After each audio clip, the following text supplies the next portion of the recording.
Deartháir, the never-ending rain. Chapter 1.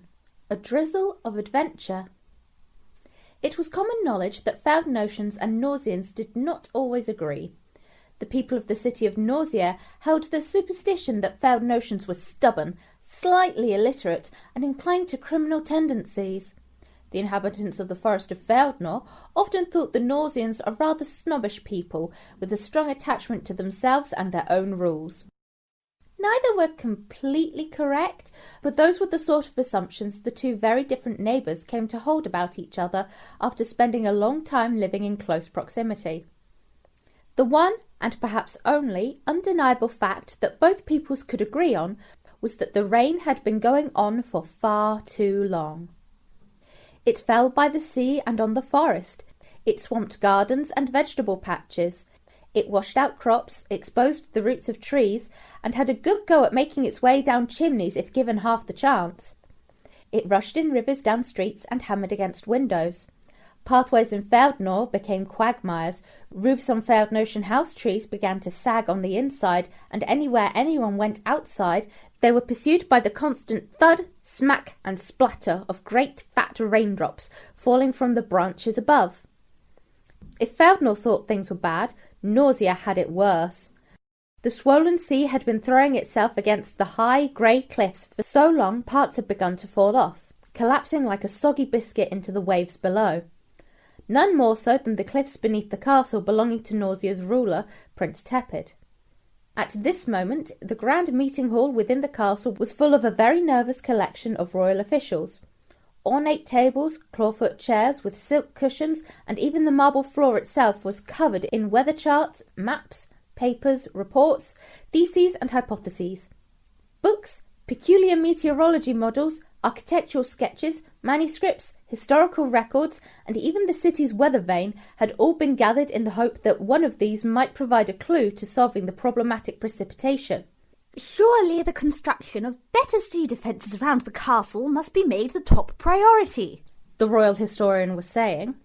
No. We must put the city itself first, argued the treasurer. Restoring our local trade infrastructure will reassure the people and the treasury. If we do not protect this castle and it crumbles, the city could be damaged, reasoned the historian. What's more, it's a site of significant historical Nausian heritage, she added tersely. I hate to say it, chaps, cut in a third voice, but I believe the castle and the city's trade might both have to be surrendered to the elements. The treasurer and historian turned. Prince Tepid was leaning on his desk, seemingly quite calm. At least for the time being, of course. He smiled reassuringly. Neither historian or treasurer felt any better. But, Your Majesty, the city, stammered the treasurer. The city and its trade won't be too damaged if some of the castle falls, said Tepid. I might add that the people will be quite safe too. Most dwellings are a decent distance from my castle, and those that are a little closer have already been badly hit by the sea. Their inhabitants certainly left a long while before now. The occupants have left, remarked the officer for dwellings and residencies. We didn't send out any notices for emergency evacuation. I think they decided they weren't going to wait to be told, said Tepid, clearing a space in the piles of papers on his desk and perching on a corner. Is it a surprise? He asked. The lower streets are flooding. We have roughly 1/3 of our harbour left, no fishing grounds. The Nausians are leaving this place. More go each day. Where are they going? Asked the historian. To the plains, and Feldnor mostly, Tepid replied. Oh, Feldnor? The historian could barely conceal a smudge of scepticism in her words. Tepid noticed this, but smiled once again. Yes, there as well, he replied. The historian flushed indignantly. My apologies. I merely thought the opinions of a few don't often indicate the feelings of a majority, said Tepid, a little glint of knowing in his eye.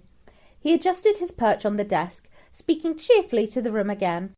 Now, I think we should all agree on finding out how to stop this silly rain.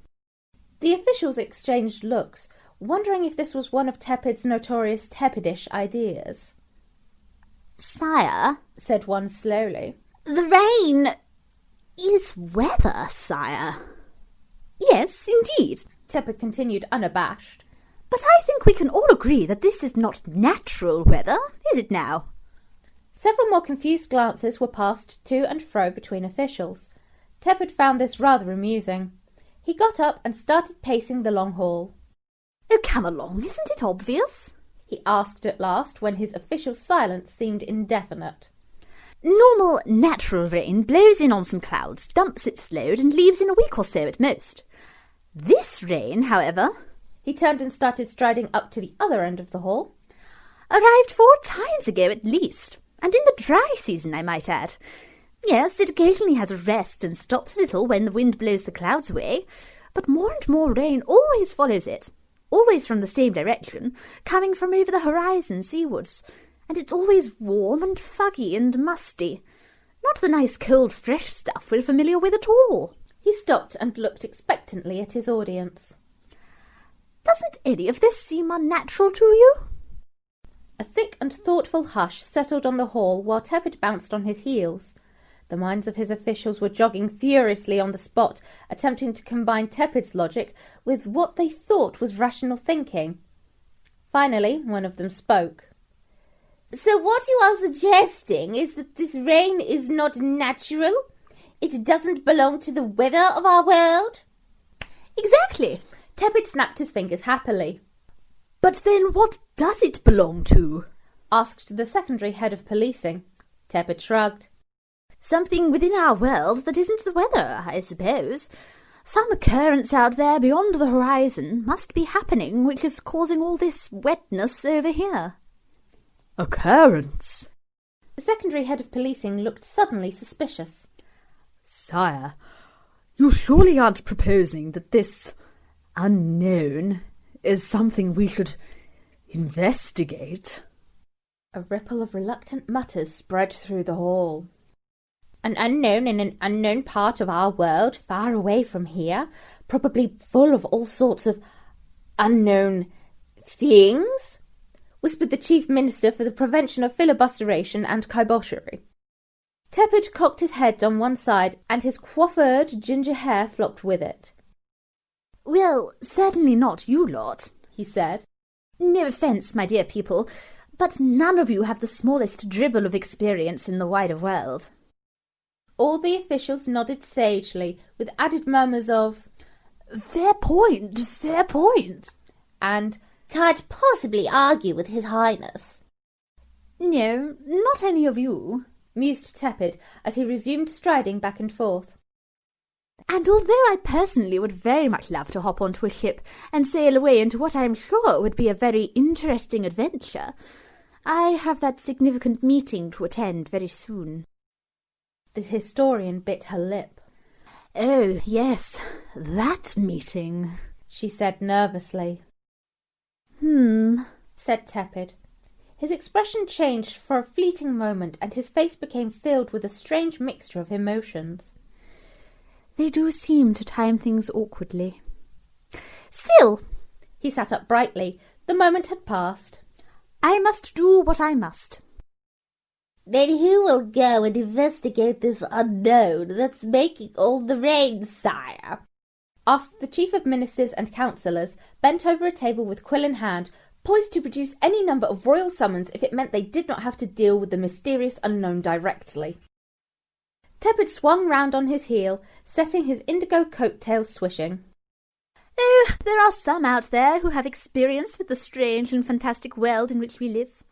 I think it should be up to you two. He looked meaningfully at 2 figures in a corner of the hall who had so far not spoken a word. To persuade them. I'm sure you won't want to mess this up. He smiled benignly. For nausea's sake, of course. Far away, high above the clouds and rain, somebody was sitting by a chilly window. A delicate vase, the size of an index finger, held several flowers.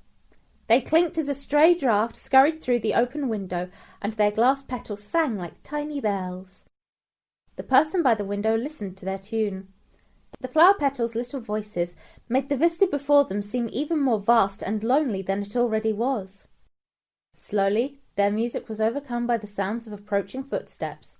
The person at the window turned. Have they left? Yes, they should reach the meeting point in several days. Very good. Is that all? The second person hesitated. The first did not. Speak your thoughts. There was a pause. Do you think we are ready? Another pause. The response sounded carefully considered. We are as ready as they are willing to be. The second person nodded and turned to leave with a bow. The first was left alone once again. For a moment they glanced at the clouds below, as if searching for somewhere, some particular place beneath them. But all the land remained shrouded in grey. Reaching up, they pulled the window shut. Squelch! Dolweb's foot struck another puddle and sank deep into the mud. Well, this is a fine state of affairs, he grumbled, wrenching at his shoe as the mud sucked it down further. Of all the people we had to fetch! The mud released his foot with a sklurp. It had to be them. Hopefully they will treat us fairly, said his partner Fathom, who was sifting through a lengthy list of heroic names. All except a few at the very bottom had been irritably crossed out. He adjusted the waterproof parasol to avoid it dripping on his handsome blonde hair. I mean, he tried to sound optimistic. Have you or I ever given them a reason not to like us? They don't need a reason, said Dolweb miserably. The soggy duo was in disgrace, since they had taken it upon themselves to try and force Feldnor back under Nausean rule by hoodwinking a very confused Delilah into nearly marrying Prince Tepid. Fathom and Dolweb had found themselves stripped of their ranks as councillors to the throne. They had received 30-day suspension from any royal duties, had lost the authority, privilege and respect they once enjoyed, and had endured the rare and unnerving experience of seeing Tepid genuinely angry. Now they had been demoted to the roles of errand runners, the lowest position in service to the prince. The fact that they were filling the shoes of their own errand runners, Holly and Lysander, who had been the ones to alert Tepid to the councillors' shifty plans in the first place, before joyfully resigning, added the final crushing blow to what the pair of them had agreed was a significantly low point in their careers. It was Fathom and Dolweb who Tepid had spoken to at the end of his meeting, and they knew very well what that benign smile had meant. One wrong move off the path of redemption, and they'd be pickled herrings. A tall wooden door loomed in front of them, surrounded by heavy grey stone. With some reluctance, Dolweb lifted his hand and knocked smartly. Both tried to arrange their faces into pleasant, persuasive expressions as the door was pulled open. A woman stood in the doorway with one hand on her hip. And what a woman she was! Her arms were tanned and twisted with muscles, each decorated with a museum of battle wounds. Her hair was well maintained and tied into a sensible bun at the base of her neck, but her look of disinterested politeness was embroidered with a particularly fierce scar that ran from her ear to just below her lip. Her whole being gave the instant sensation of standing at the edge of a large and impressive precipice. Yes? She asked through a stifled yawn. Dolweb rummaged in his satchel before addressing the woman. We are Nausean Council. Fathom elbowed him. I mean, errand runners. And we have come to request your legendary services. But the woman was shaking her head. I'm sorry, Mr. Errand Runner. We can't help you. But we haven't told you the task at hand, sputtered Dolweb, stretching out his best smile and a long letter. I know, said the woman, leaning on the doorframe. But you see, my darlings, it's been a long while since our last adventurous task, and, well, now... She paused as an equally scarred man appeared next to the woman. Beneath his beard, a large baby was strapped firmly into a papoose. The baby was chewing on a mace which had the points filed off. We have a task of our own. Oh. The ex-councillors blinked, lost for words. Sorry. The woman yawned again, and the door shut, leaving Fathom and Dolweb outside with the rain dancing on their parasol. Feeling very defeated, they began trudging back down the high cliff path they had just struggled up. The sound of the sea could be heard crashing below. Dulweb was fuming. Now what? We can't go back to the prince empty-handed. We're in enough trouble as it is. Fathom didn't reply, his nose buried in the list of names. Those two were the best people for the job, Dulweb continued. No one else has wanted anything to do with it. How inconsiderate to go and decide to have a family. They shan't be able to do any heroic exploits for who knows how long. He glanced at Fathom. Who's left? Fathom was gazing straight ahead. He seemed to have come to a very unpleasant decision. No one, he said finally.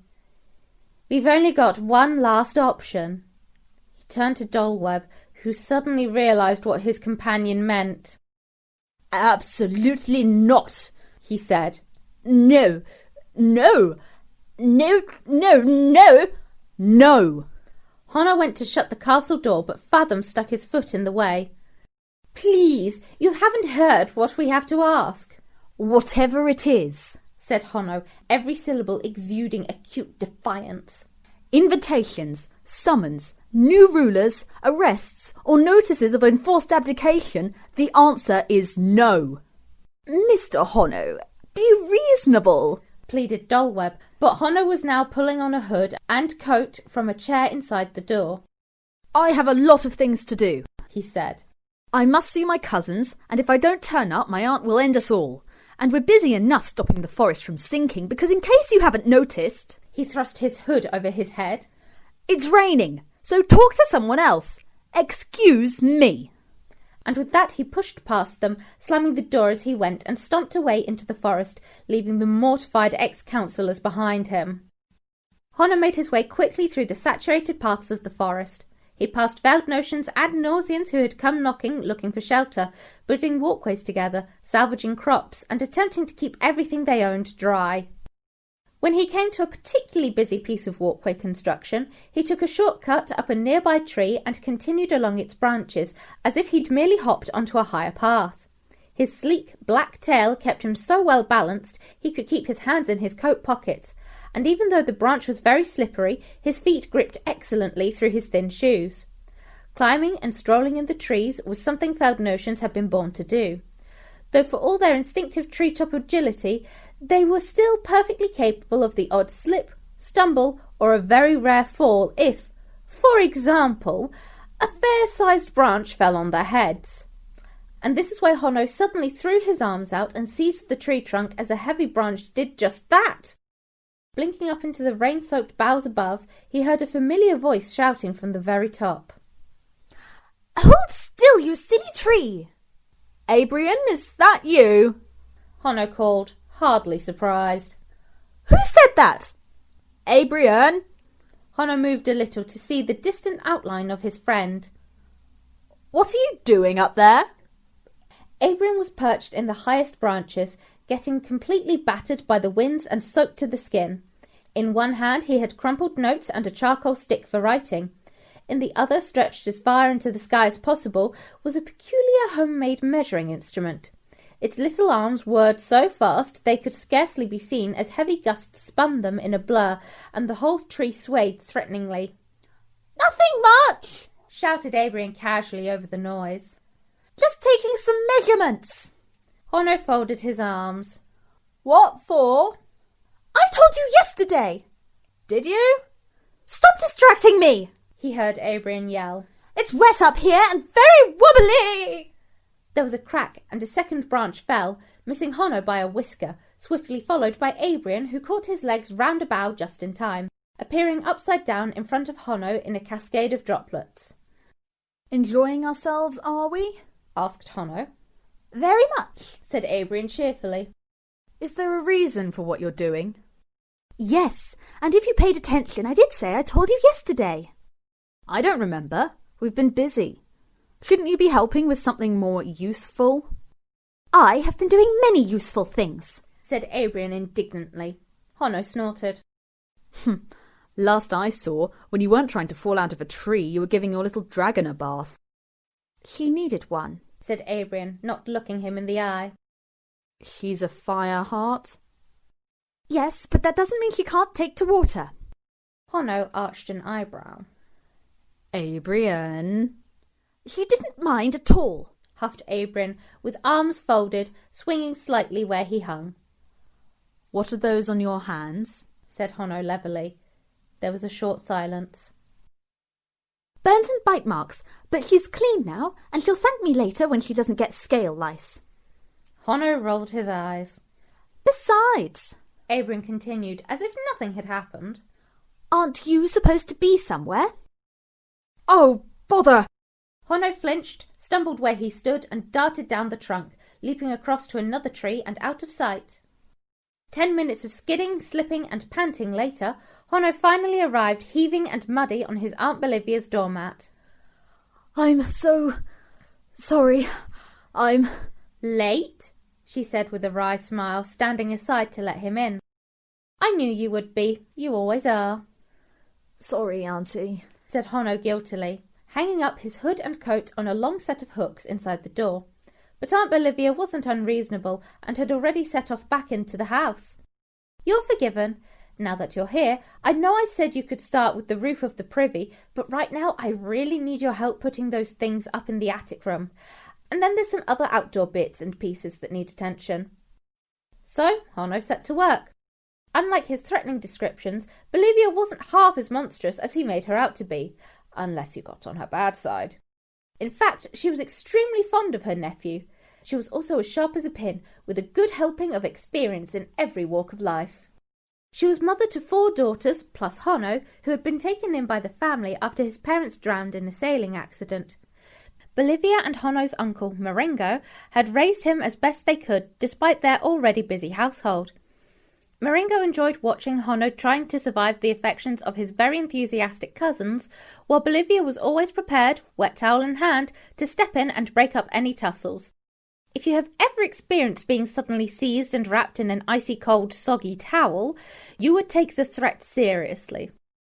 After Marengo had died during the war against the Witch of Glass Mountains, and when she had cried her fill, Bolivia had pulled her no-nonsense attitude back on and continued ploughing through. What good's crying all our lives when he would have wanted us to carry on living them, she had told her children, who, eventually, accepted that maybe she was right. Privately, they all missed Marengo very much, in a funny mixture of sadness and deep affection. The sort that makes you laugh and cry a little at the same time, and they always did their best to laugh much more than cry. After the war, Honno, who had been itching to leave and find his very own house, had started the anti-Tepid revolution with Abrian. Their adventure led them to take over the very castle Prince Tepid had built in Feldnor as a sort of second home in case he ever needed it. Although thoroughly reluctant to relinquish her protective hold over him, Aunt Bolivia had eventually agreed to let Honno leave. The family really did need the space after all, what with Honno's younger cousins also leaving childhood behind. However, not very long after Honno had left and the anti-Tepid revolution began trying to run Feldnor, Aunt Bolivia found a surprise waiting on her front door one bright morning. There had been some funny goings-on in the forest, what with posters from Nausea saying something about the ATR being disbanded, an impressive red moon appearing over the forest, and dramatic noises coming from the ruins. Then suddenly, Gina, Bolivia's second eldest and long-dead daughter, turned up unexpectedly, alive, fully grown, and grinning sheepishly on her doorstep. People in Feldnor were only beginning to adjust to the idea that a couple of their number had come back from the dead. The Aluiciuous twins had reappeared, one as a solid person and the other as a ghost, but this was still a very peculiar, uncommon occurrence. The Aluiciouses had always been a bit strange, but dead people were expected to stay dead. That was why it took a long sit-down, a large drink of something strong and hot, lots of tears, and a few more swigs of something strong and hot, before Bolivia had just about understood that Gina had been on a bit of an adventure. She had died in a freak accident when she was still a child, and spent a long expanse of time in the Netherworld, the land between the living and the dead. Someone called Key had tried to bring her back to life for his own nefarious reasons, but this hadn't worked, and Gina soon disappeared back to the Netherworld. There she'd waited for what felt like a very long time, believing that a particular someone was going to break her out of that place. Upon discovering this wasn't going to happen, she'd resolved to punch herself out instead. Gina had kept two objectives in mind as she pummeled her way through the fabric of reality, aside from being desperate to escape the wastelands of the netherworld. One was to beat senseless the person who she felt was supposed to have rescued her, the other to come home and start living the life she'd been denied for so long. Having achieved one of those ambitions, Gina looked forward to rushing headfirst into life again. However, now that her baby girl was back home, Bolivia hadn't so much as let Gina put on her own shoes, let alone leave the house.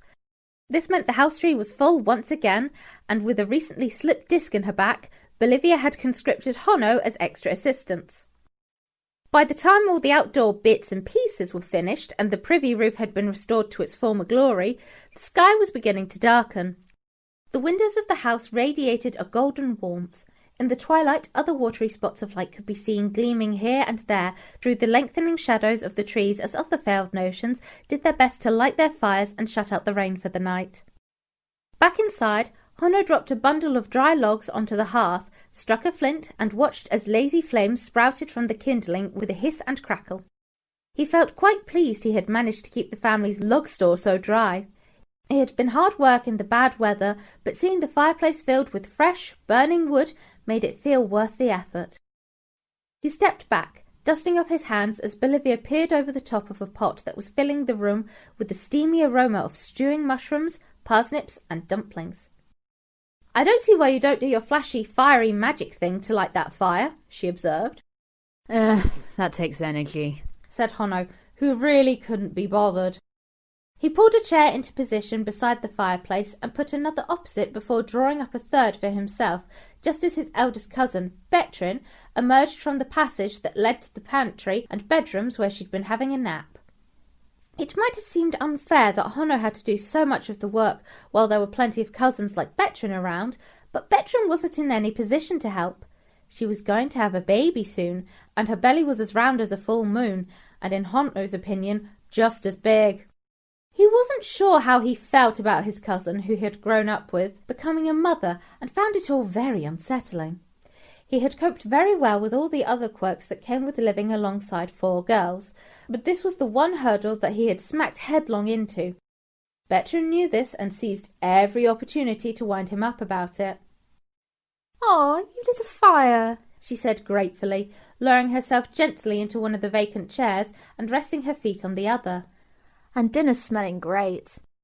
You look, shapely, said Hono, picking his words carefully. Betrin grinned sideways at him. "It's been kicking today, you know." Hono glanced at the bump, shivered and looked away. Ugh. Aunt Bolivia, who was probably the proudest granny to be in Feldnor, ignored him. "That's always a healthy sign," she said wistfully. "I remember how all of you girls used to wriggle. Nothing comes close to it. Such a special feeling." Hono gagged a little. Betrin cackled. "Grow up, Hono." "I am grown up," he retorted. "You're not as old as me." "I'm not as fat as you," muttered Hono. Betrin's eyes narrowed dangerously. "Don't criticise your cousin, Hono," Aunt Bolivia cut in before Betrin could open her mouth. "You will never have to carry Babas and are in no position to make such a comment." "Amar doesn't think it's unpleasant," added Betrin.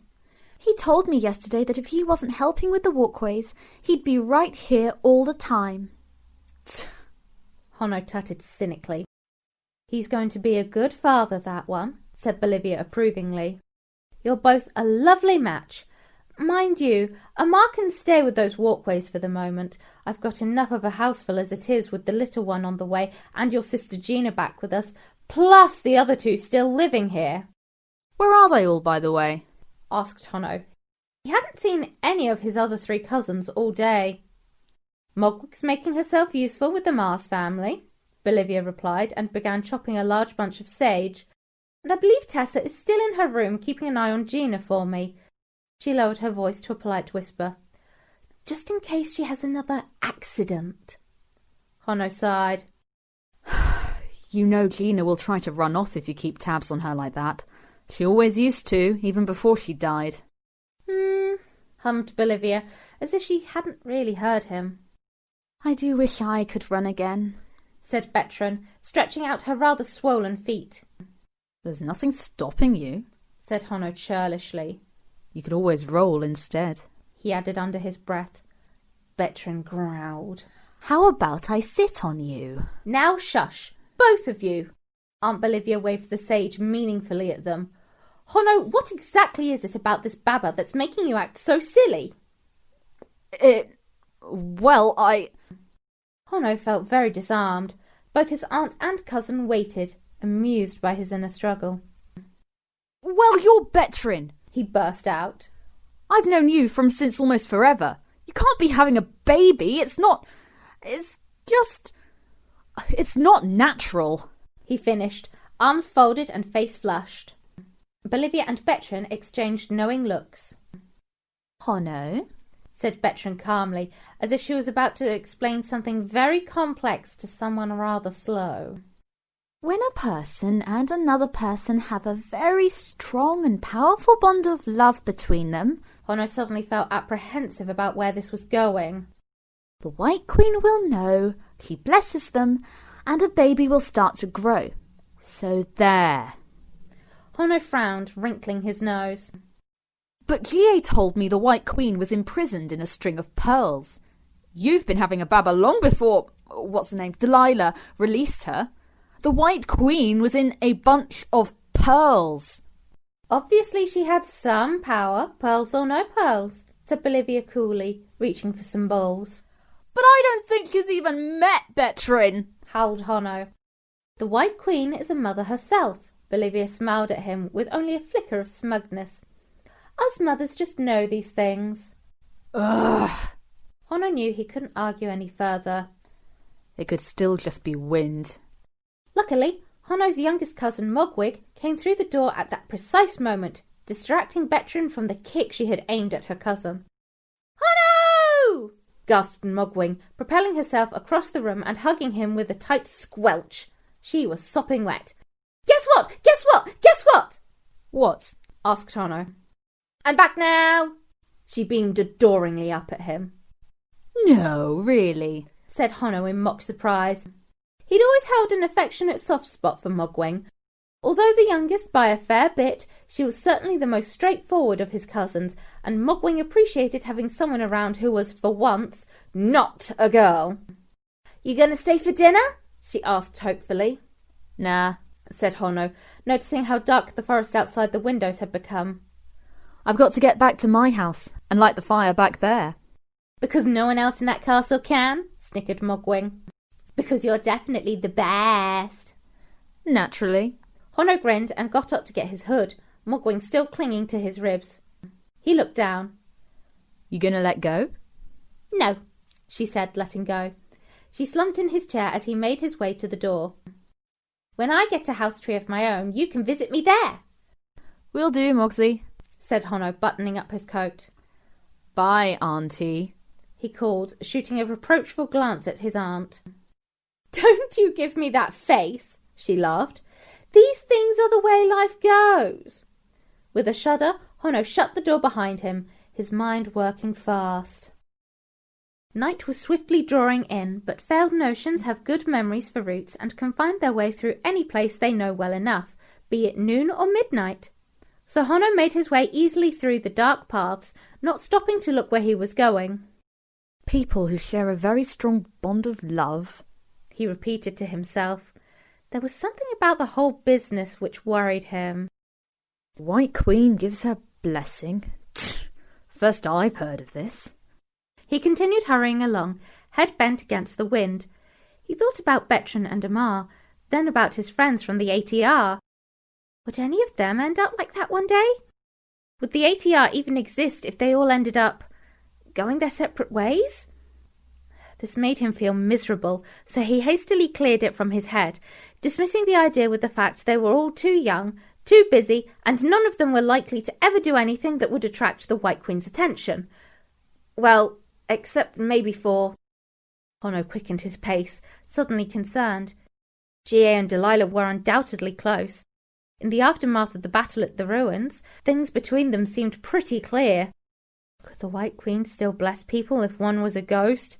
She'd blessed Bertrand while stuck in some enchanted pearls, and she surely hadn't met Bertrand face to face. Otherwise old Queenie would absolutely agree that one Bertrand is enough. Ouch! Honno collided hard with someone and stumbled back. They grabbed his arm before he hit the ground. "Oops, sorry, my fault," said a cheery voice. Carew? Honno squinted, taking in where he was now and seeing the jet-black hair and ears of Carew, the ATR's closest neighbour, who was holding a lantern and beaming. "Honno!" he gasped, recognising him in the lantern light. "At last!" Why are you out here? Are you looking for something? asked Honno, confused. "Yes, you!" said Carew, his eyes bright. He had always been very good-natured and supportive towards the anti-Tepid revolution, ready to help or listen to news or stories or dodge when he crossed the paths of the grumpier, less sociable members. Right now he seemed completely delighted. You're looking for me? said Honno, feeling rather perplexed. "Yes," nodded Carew, ears flapping. "I must tell you, I can't believe how exciting this is. You're going on..." Woo! Abrin dropped out of the canopy straight onto Carew, measuring instrument and all. Honno, who had lived with Abrin far too long for this to surprise him, picked up the lantern and reignited it as Abrin struggled to sit up. "I suppose I was pretty much finished up there anyway," he observed, peering up at the branches from which he'd descended so abruptly.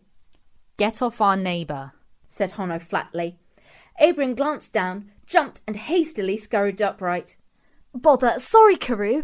Didn't get a chance to aim the landing." Though slightly squashed, Carew took this all in his stride. In fact, he seemed happier than ever. "You're both here! This is brilliant!" he said joyfully. "I wouldn't classify being squashed by a falling moron as brilliant," said Honno, scowling at Abrin, who merely tossed his nose in the air with a huff. "Huff! Now I get to tell both of you in person," Carew went on. "I wish I could see what will happen. This is going to be so good. I just love it when things like this happen. I wonder if there'll be any..." "What is it?" interrupted Honno. Carew drew a deep breath. "The anti-Tepid revolution are going on an adventure!"